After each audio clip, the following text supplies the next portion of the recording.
Hallo Martin.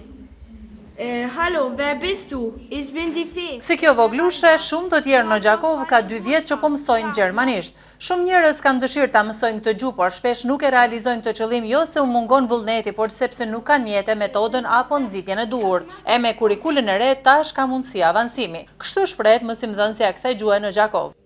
Kemi pas vështirësi me siguru literaturën, mirë po e kemi arrit diqysh ta përballojmë edhe ata, kemi fotokopiu libra të ndryshme. Është viti 2 që mësohet këto gjuha gjermane në shkollën tonë.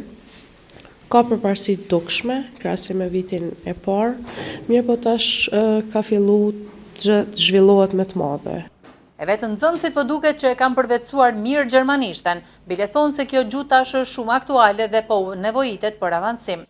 Vështirësitë janë konë të mëdha, se u konë si një gjuhë e huaj, po me përkushtimin e mësuesës edhe me përkushtimin tonë tash ja kena nisë me mësu ma mirë dhe di ma mirë. Janë 4 shkolla në komunën e Gjakovës që po e praktikojnë këtë gjuhë si pilot projekt. Bas kërkesave të shkollave dhe nxënësve, rezulton se në Gjakov në 2 shkolla fillore pilot mësohet dhe gjuha gjermane.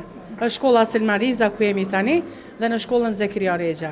Por njëkohësisht gjuha gjermane mësohet edhe në 2 shkolla tjera të mesme, në gjimnazin Hajdardushi dhe në shkollën e mesme ekonomike Kadri Kusari.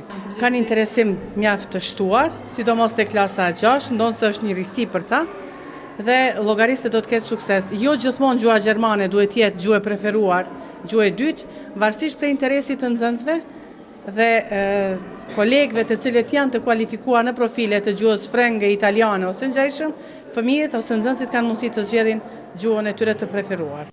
Ky projekt do të vazhdojë derisa të ekzistojë kurrikula e re, u shpreh drejtoresha. Wir am Anfang nur kleinen Rollen und mit der Zeit